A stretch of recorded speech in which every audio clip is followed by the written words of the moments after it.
Welcome everyone to another episode of the Drop Lob Pod, episode number 12. I'm joined by my co-host Nathan, and we got a special couple weeks ahead of us. The first Grand Slam of the year, the Australian Open. How you feeling, Nathan? Feeling great. I'm happy to be here with you, Edic. He did everything but introduce himself there. Killer. I am absolutely ecstatic for the Australian Open. Major tennis is my favorite 2 months of every year. Just 2 weeks, four majors, always action packed, always good storylines. Besides when Carlos and Yannick face off in the finals, inevitably on the men's side, but I always look forward to seeing some five setters, some drama. Australian Open is both great and terrible. I love that it's in the middle of the night because it doesn't get in the way of anything I'm doing during the day. I hate that it's in the middle of the night because I end up staying up to watch it and it ruins my day.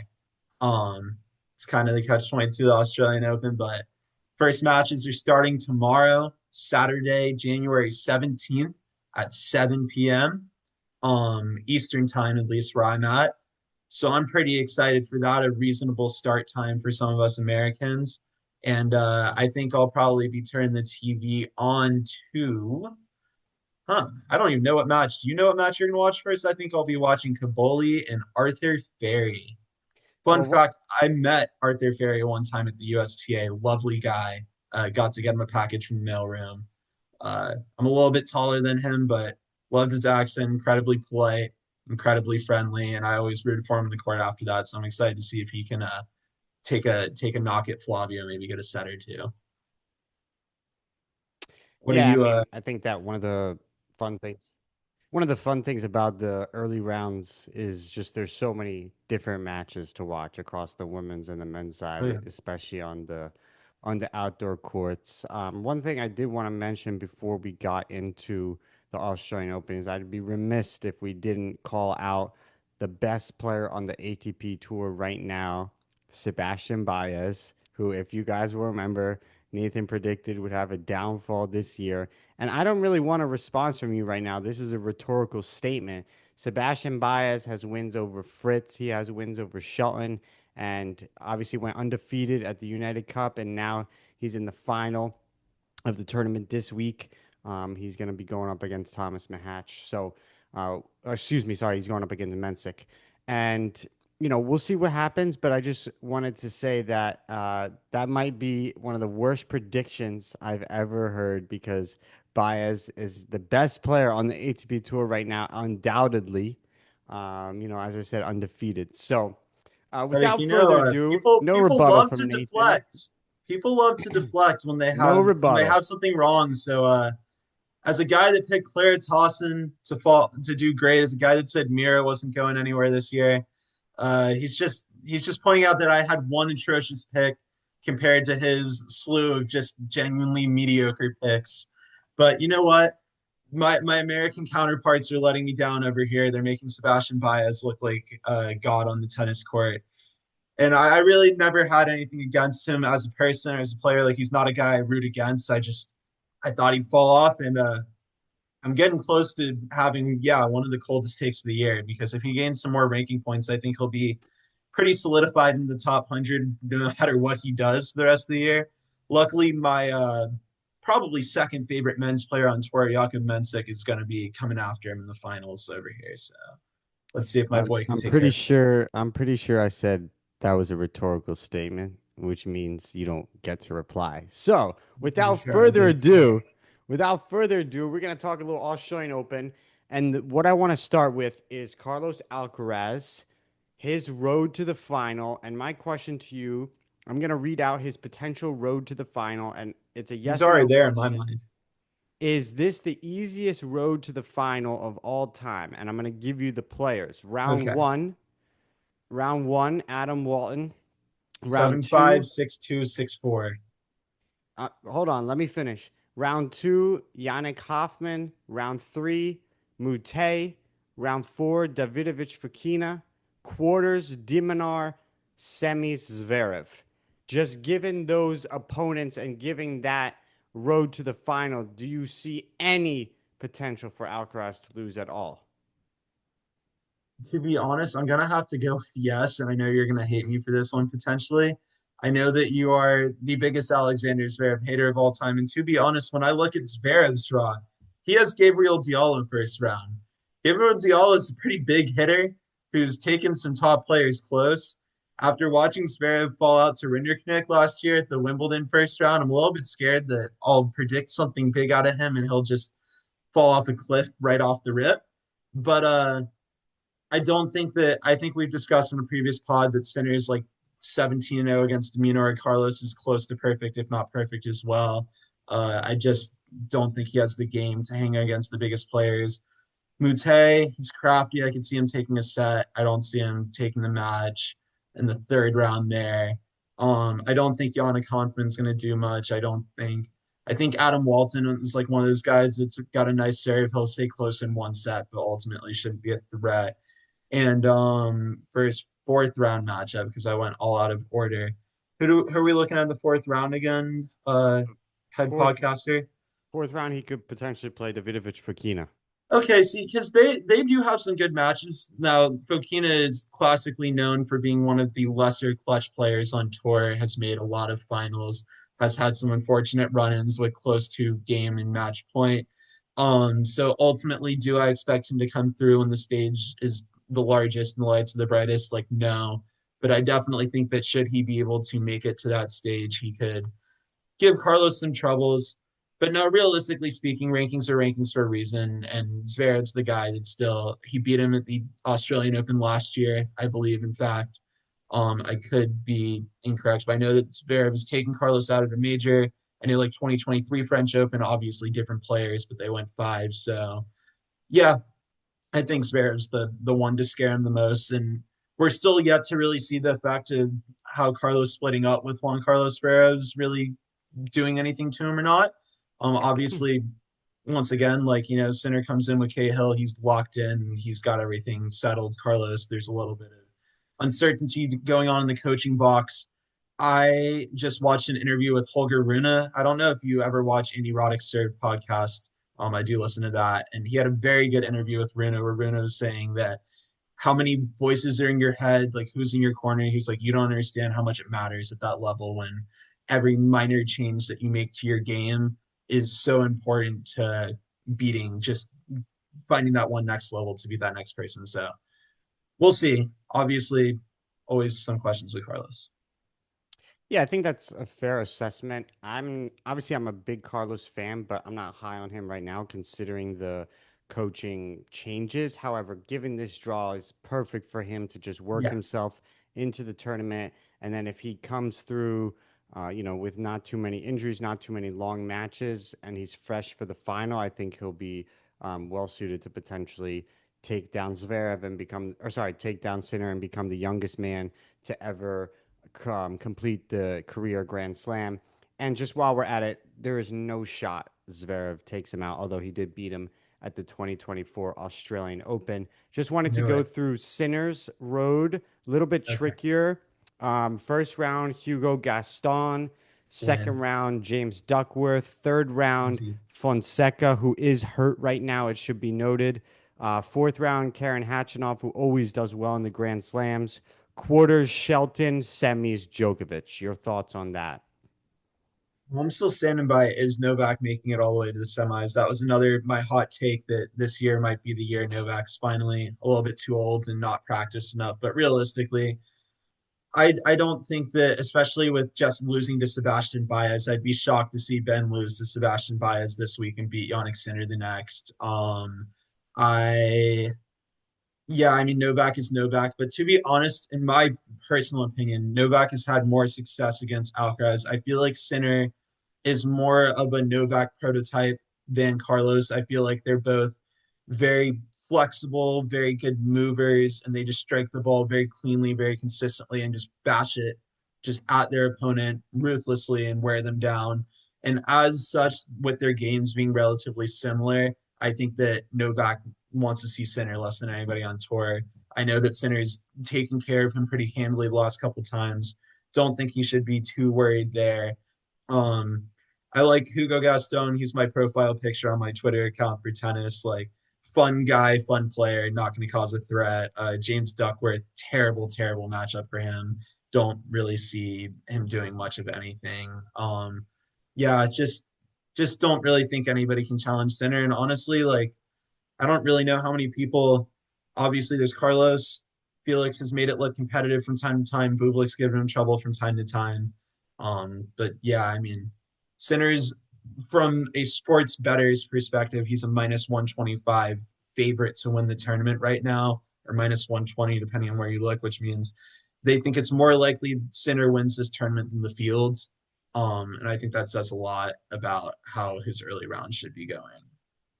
Yeah, I think that's a good analysis of what's to come. Definitely a tougher road on paper, but a couple of those matchups he's owned. Like I know Shelton has beaten him once, but for the most part, Shelton has not really been able to get to him lately, Yeah. and he's been untroubled by Djokovic. So I'm gonna run through a couple first round matches, and all I want you to do is pick the winner. I don't want an explanation, just the winner. Okay?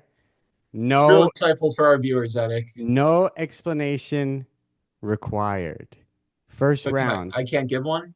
no explanation. Okay. Berrettini versus Diminar. Numenor, minus 425 favorite. Diallo Zverev. Zverev, minus 850 favorite. Cerundolo versus Zizhen Zhang. Francisco, Yeah, going with my boy. Those are two players I like, but I gotta go with Francisco Cerundolo. I back him heavy in general. He's one of my favorite players. okay. I resonate Interesting. with his forehand. Interesting. Dimitrov versus Mahach. I'm putting prayers up for Demi because I forgot about him as the center stopper. For those that don't know, real quick, Grigor Dimitrov was up 2 sets to 0 on Yannick Sinner in the 2025 Wimbledon. I believe it was quarterfinals before very unfortunately. What was his specific injury, He had a Coach? peck. Yeah, Peck. he popped his pectoral in his chest. It was a pretty gross injury, really gruesome. And as I said, he was up 2 sets. He was on serve. This is the closest anyone's come to taking Sinner out before a major final in years. Obviously, Dimitrov being Alcaraz before he sent his sign. So that's not me going into the him and Mahach match, but I'd love to see him get a crack at Yannick if there's a possibility for that at some point. Hurkacz versus Zizou Bergs. We'll take Hubie Hurkacz, barring injury, to advance. Ben Shelton, Ugo Humbert. Sorry, Benjamin. I love the USA players. We're gonna go with the Frenchman, Hugo Humbert, in the battle of the lefties.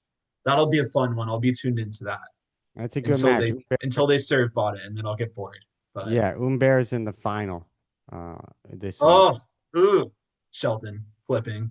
That's never good. You never want to be in the. We can discuss that after this, but I think it's bad to be in the finals of a tournament the week before a major starts. I agree. Hatchinoff versus Mickelson. As we said, Karen performs well in majors. We'll go Karen. Baez No, Pesci opponent. versus Pesci Pericard. Oh, what a weird matchup. We're gonna have to break that one down later. I'm gonna take the truest serve bot, Mpeshi fair card.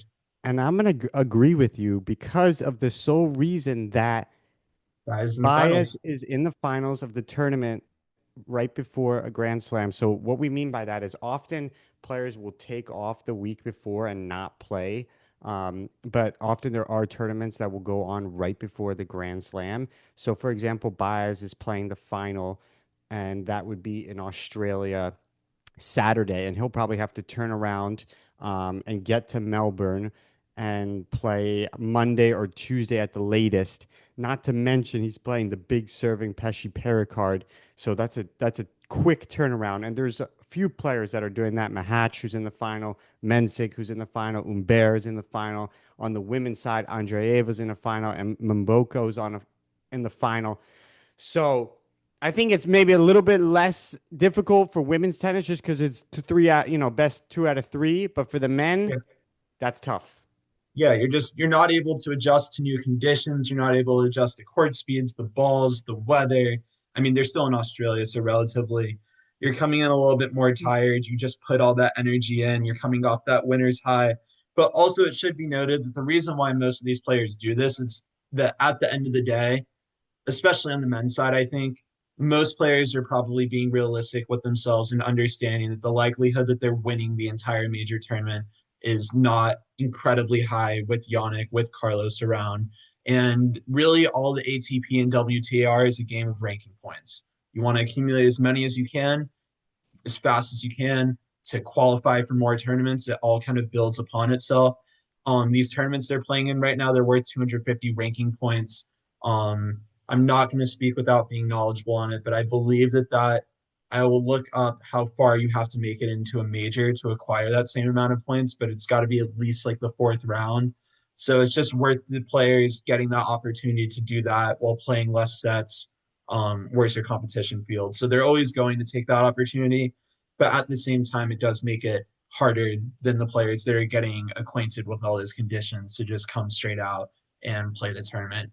It's well known, at least like within people that kind of wager on tennis a little bit, to look to go against those that have just won a tournament the week before. Yeah, all really good points. So let's get into the women's draw. My first question for you is, do you think realistically, in your opinion, there are more or less than five female players that have a shot at winning this title, realistically? More.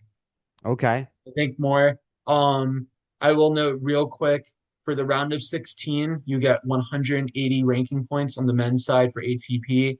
For the quarterfinals, you get 360. So 250 is somewhere in between making the fourth round in the quarters for much less work. So the players are always going to take a shot at that.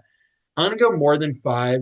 Um, I actually do want to get back into something with the ranking points that I just learned about Grand Slams after this. I think that at the end of the day, Arena Sabalenka, runner up last year, champion the year before, or vice versa. Maybe, yeah, runner up last year to Madison Keys, champion the year before Verlena Rybakina. Um, so she's proven herself to be the one to beat at the Australian Open. She's looking good right now. And admittedly, I'm probably suffering a little bit of bias from watching what I consider to be somewhat my washed king Nick Kyrgios work her on a smaller court without that second serve. I think once she gets back into the women's game, she's going to look as dominant as ever, and my queen Sabalenka is going to probably find herself back in the finals. I think that Iga Swiatek, obviously, she's Iga. She's always going to have a shot. She double bageled the Wimbledon final last year. She's got 5 or 6 majors under her belt. Um, Elena Rybakina, she's actually looked quite good lately. She was pretty dominant at the WTA World Finals. I don't think you can ever count her out.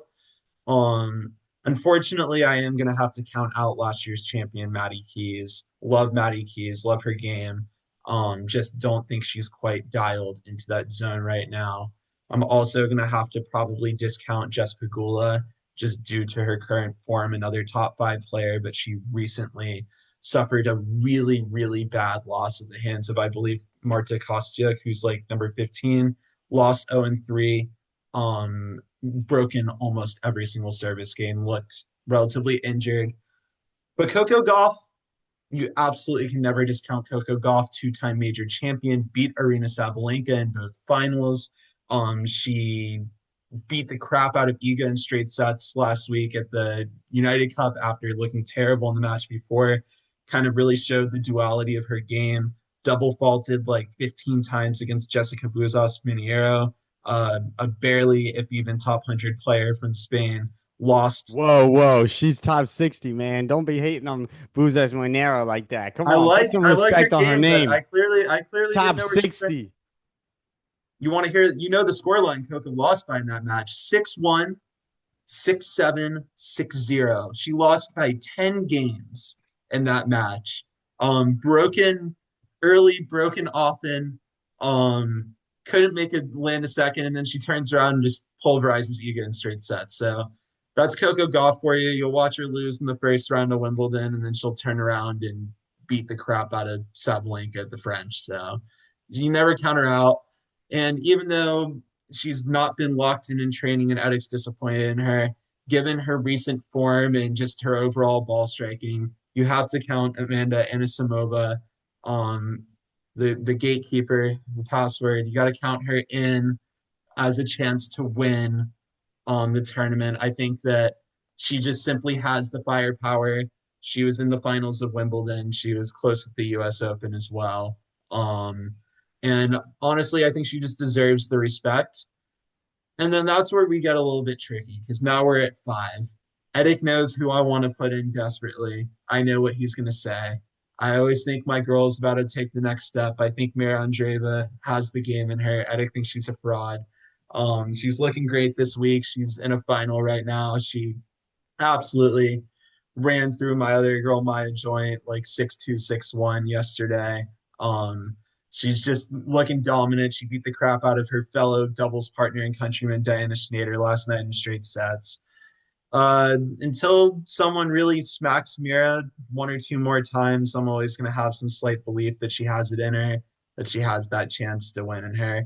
And I actually think that although I don't like that she's in a final right now, I think Victoria Mboko is starting to take that rise. I think that she needs a little bit more of a service. I watched her in Miami last year. I was very impressed by her game, by her ground strokes, by her athleticism. I just think that she gets broken too often right now. And that is a struggle throughout the women's tour in terms of getting broken at a high rate. But I think that she could rise up and maybe be considered another contender.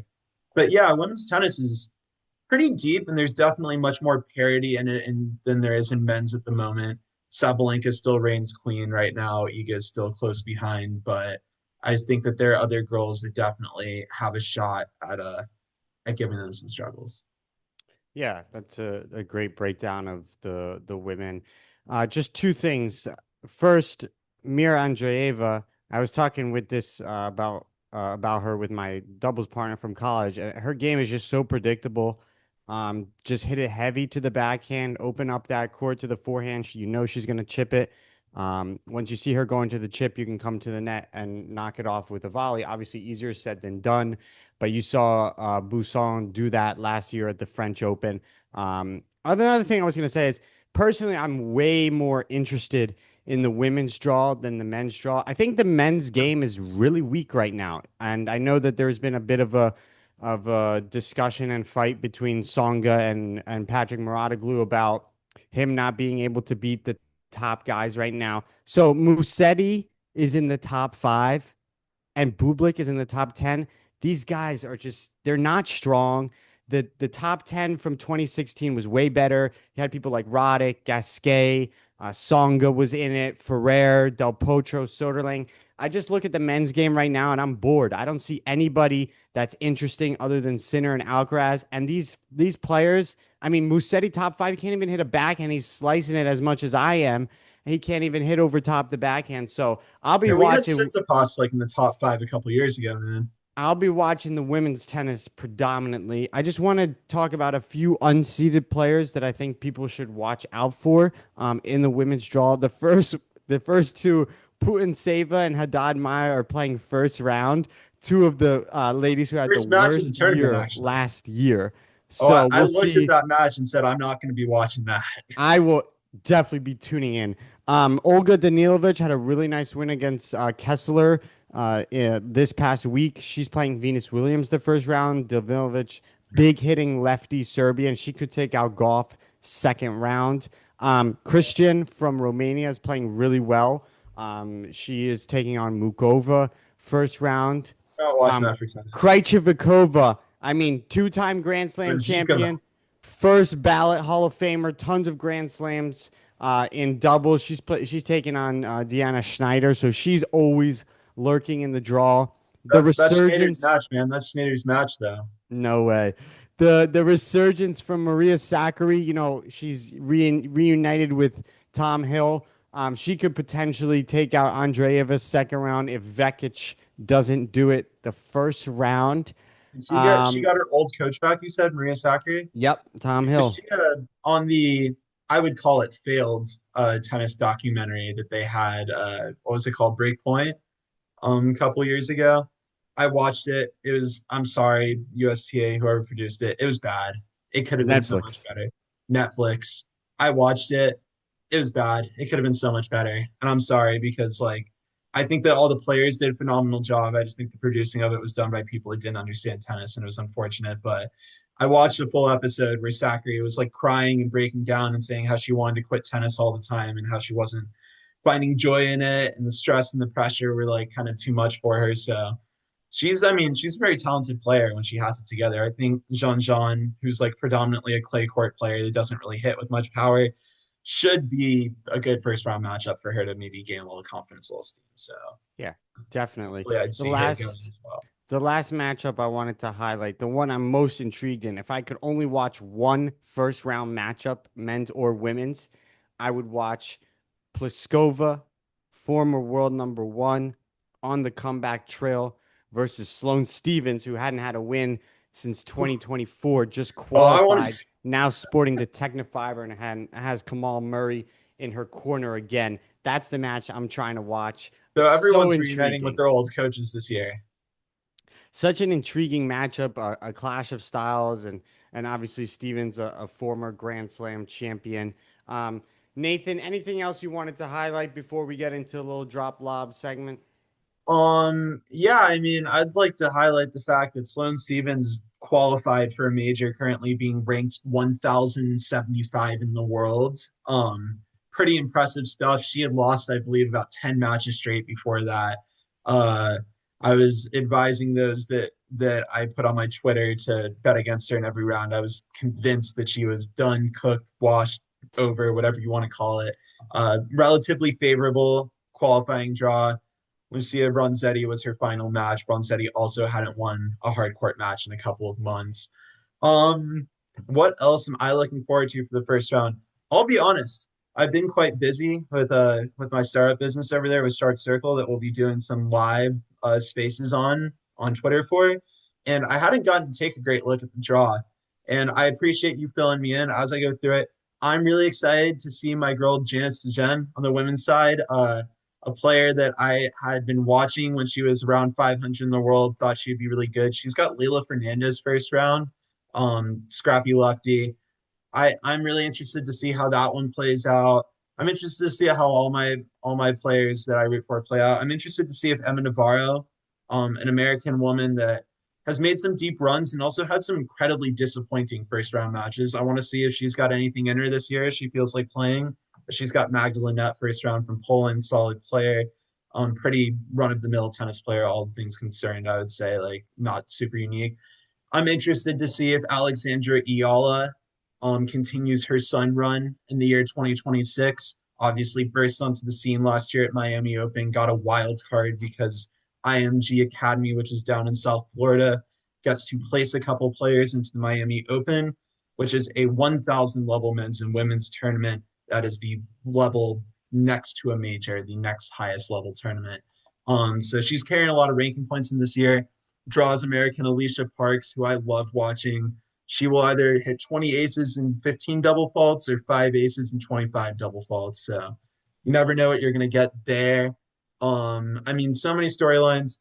Got a bunch of Russian players that are now representing Uzbekistan because they're still not allowed to represent the Russian flag. It's always interesting to see where the women decide to represent now. On the men's side, I'm super excited for Humbert and Shelton. I think that that's an absolute blockbuster of a first round matchup.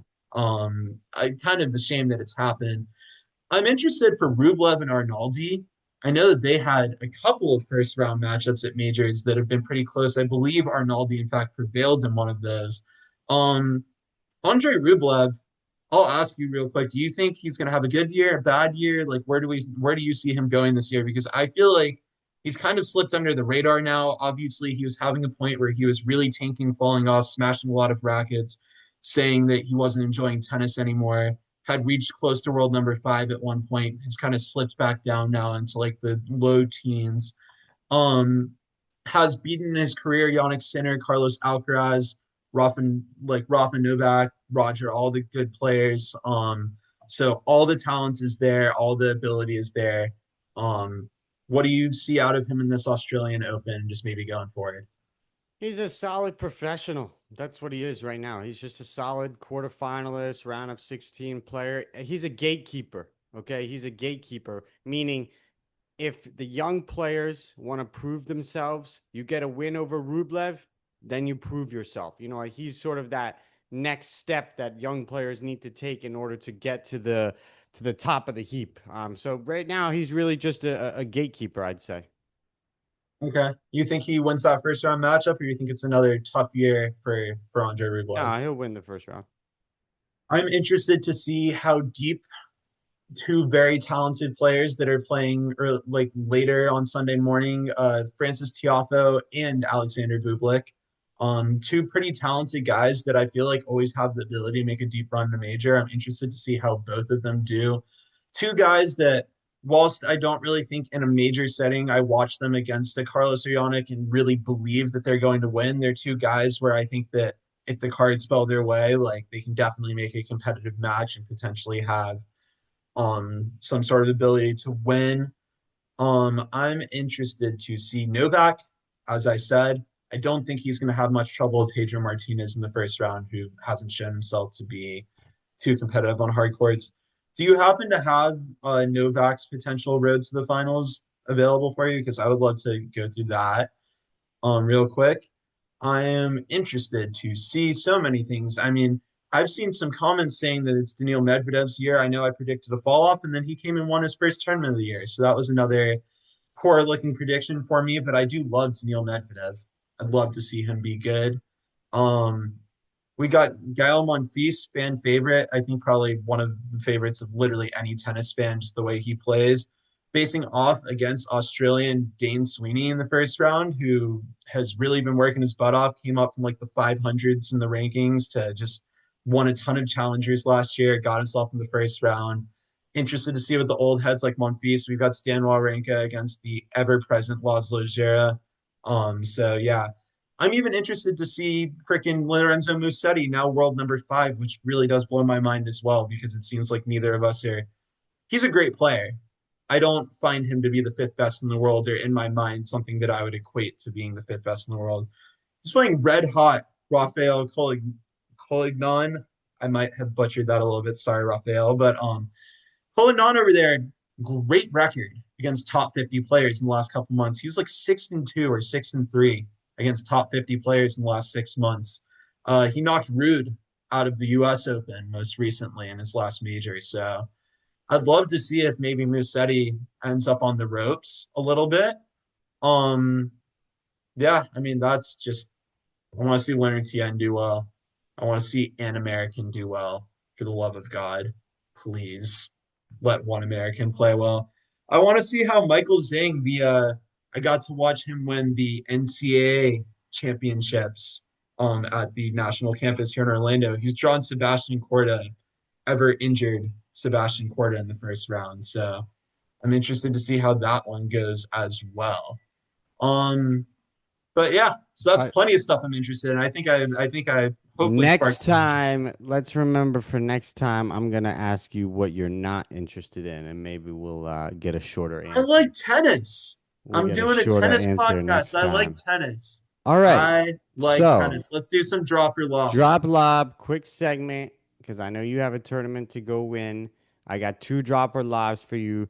Drop or lob, the 1 point tournament was better than the mixed doubles tournament. Lobbing that so high it hits the roof on the indoor stadium. That was cinema, man. That 1 point tournament, absolutely amazing. Um, Obviously the players' effort levels could be drawn into question a little bit with an amateur player winning the entire 1 point slam. I know they had qualifications across Tennis Australia for that. I know the players were mic'd up. It looked like a ton of fun. I would love to participate in something of that sort someday. Um, I'm not a big doubles fan either, so I'm definitely a little biased. I think that both answers could have validity, but I felt like the USTA with the mixed doubles, where they allowed a bunch of top singles players in, just really showed the doubles players are better at doubles, with Vavasori and Irani, the one true doubles team, emerging victorious with relative ease. Um, the 1 point slam, yeah, just anything can happen. It's true randomness. I love Tennis Australia, and I'm friends with Craig Tidley, the tournament director, but that was not a good look. The amateur won. Everybody was paid to let him win, and it was a hoax. And I'm 100% sure of that. Second one, drop or lob. Australian Open is the best Grand Slam. Oh my God, I can't believe I am not going to endorse Edix 100% hoax as a co-host here on the Drop Law, but we'll give him 95%. It was for those that watched the final point, it was Joanna Garland, world number 111, who lost in qualifying to Kalinina on the women's side. She served a second serve into the middle of the box. The eventual champion from Australia returned it directly through the middle, and she just pulled her body completely out of the backhand, pushed it into the alley. It's a ball that, not over exaggerating, one big Edic or I could have put back into play with relative ease. Obviously, when there's 1 point in $1 million in the line, I can't imagine how that would feel, but unquestionable. And I'm going to drop Australian Open being the best major. I do want to go there at some point. I think Australia looks beautiful. I think that they run it well. But first of all, the weather. It's like 100 degrees plus there Fahrenheit. There's players getting like kind of passing out or coming close to it, just not being able to deal with the heat every time they're in the middle of the Australian summer. Definitely not preferable weather conditions over a French Open or a Wimbledon or even a US Open where I go every year. It's like a beautiful 70 and sunny. Um, and I personally don't find I find clay court tennis more interesting than hard court tennis. I like the longer rallies. Um, I think in order I go clay court, hard court, grass court. I'm not a huge Wimbledon fan in terms of the tennis itself, but I I'm biased towards the U.S. Open because it's a tournament I go to every year, and it's a tournament that I love visiting and love being on the grounds for. But in terms of the tennis I watch on TV, I prefer the French Open. Interesting. Very interesting. All right. Well, that's going to do it for the Drop Lob pod. This episode, a little preview for the Australian Open. Thank you, everybody, for joining us. And we will catch you next week to recap everything that's going on with the tournament. Yes, sir, Eric, and I'm going to sign off with one quick question for you. Give me one winner from the men's and women's off the top of your head before we go out, so I can rip on you if you're wrong. Sinner and Rybakina.